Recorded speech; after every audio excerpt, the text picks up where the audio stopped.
Good evening, my Real News Media TV family. Welcome back to the channel for another news update. And in the news this evening, 2 bags of cash fall from Beryllium security vehicle. Police probe launched. The police are investigating a case of theft after 2 bags of cash allegedly fell from a Beryllium security vehicle en route to the Norman Manley International Airport in Kingston on Thursday. Head of the Kingston Eastern Police, Superintendent Tommy Lee Chambers, confirmed the incident, which happened around 9:30 a.m.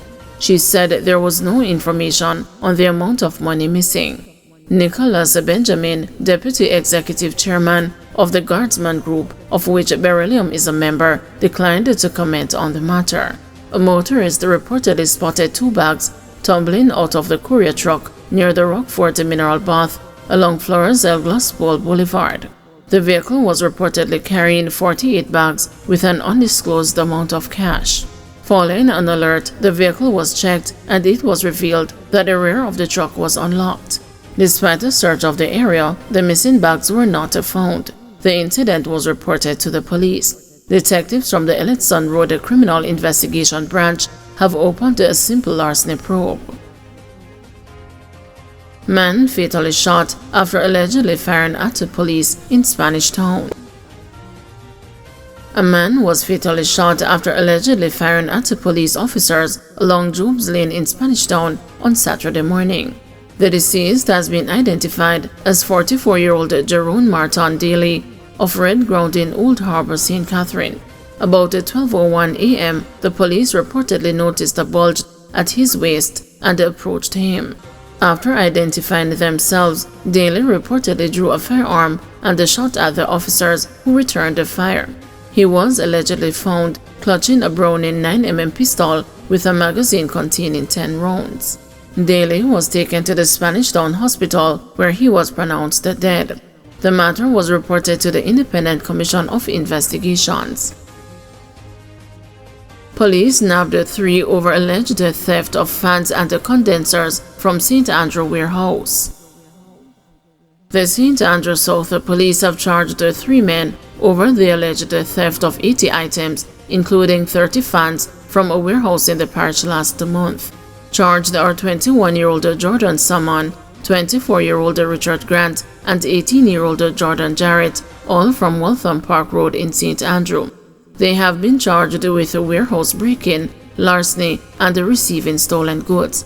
The incident happened between October 29 and 30 on Gretna Green Avenue, the police said in a statement on Saturday. Reports indicate that the complainant securely locked his business on October 29 at about 4:30 p.m. and discovered the break-in at 9 o'clock the following morning. 50 L-Air condenser units and 30 L-Air 18-inch fans were allegedly stolen. On October 31, during an operation on Waltham Park Road, police apprehended the suspects while they were allegedly transporting the stolen items. The men were charged after a question-and-answer session in the presence of their attorney, the police say. Police and the military step up security presence in Mandeville. The Manchester police have stepped up operations in the town of Mandeville to curtail crime. The operation was supported by members of the Jamaica Defense Force. It follows a deadly shooting incident in the Mandeville Market District in which 2 persons were killed and 5 others wounded. It's understood that the operation resulted in the discovery of several rounds of ammunition in the bus park. There has been no report of any arrest in connection with the discovery. The cops say they will continue their operations as the Christmas season approaches. Corporal James wanted to add Attorney General to respondent to interdiction case. Former chairman of the Police Federation, Corporal Rohan James, is seeking to add the Attorney General as a respondent in the suit filed to challenge his interdiction. Corporal James was interdicted following comments he made against the police high command regarding overtime payment at a funeral for a colleague. He is seeking to have the interdiction quashed. He is challenging the constitutionality of Section 70, subsection 2 of the Constabulary Force Act. The respondents have referred to the section in their defense stating that the provisions support the proposition that all communication is private as it regards any matter arising out of or concerning duties of the Federation. When the matter came up before the Judicial Review Court on Wednesday, Attorney-at-Law Lamar Neal sought an adjournment to amend the claim. Neal pointed out that because James had raised the constitutional issues in his case, the Attorney General should be joined as a respondent. Justice Simone Wolf Rees granted the adjournment and set the application to amend the claim for February 26 next year. The judge awarded legal costs in favor of the respondents. The respondents are former Police Commissioner Anthony Anderson and Assistant Commissioner of Police Andrew Lewis. Senator Cavan Gale calls for task force on labor market challenges. Government Senator and trade union leader Cavan Gale has called for the establishment of a task force to tackle the challenges of the labor market.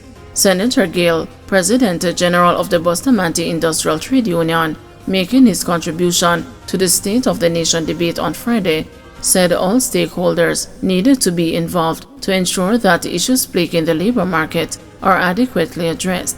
He also recommended that incentives be provided for private sector partnership. Senator Gale believes as well that tax incentives should be provided for enhancing of skills within the workforce. To establish forums where the government, industry leaders, trade unions and academia and civil society engage in regular discussions to address the labor market challenges and develop actionable strategies. Not a situation where we respond to a challenge, but where we are more proactive in meeting consistently in treating with the demanding needs of the labor market. Encourage private sector involvement through tax breaks, grants or partnership in skill development and job creation initiatives. We have to encourage continuous education by providing tax incentives or subsidies for individuals investing in future education, especially so in areas aligned with national priorities. We're operating in a labor market that continues to shift. And job transition support is important. As people move from industry to industry, people move from job to job. And so we have to develop what I would call a comprehensive program to aid workers in transitioning between jobs. This should include a career counseling, job matching and financial support during these transitional periods. Canada on high alert, bracing for migrants fleeing U.S. Canadian authorities said Friday they are on high alert with all eyes on the United States border as the country braces for a possible influx of migrants. U.S. President-elect Donald Trump has promised the largest mass deportation in American history, accusing immigrants of poisoning the blood of our country. During his first presidential term from 2017 to 2021, tens of thousands of migrants, including Haitians, stripped of U.S. protections, fled north to Canada. We are on high alert, a Royal Canadian Mounted Police spokesman, Sergeant Charles Poirier, told AFP.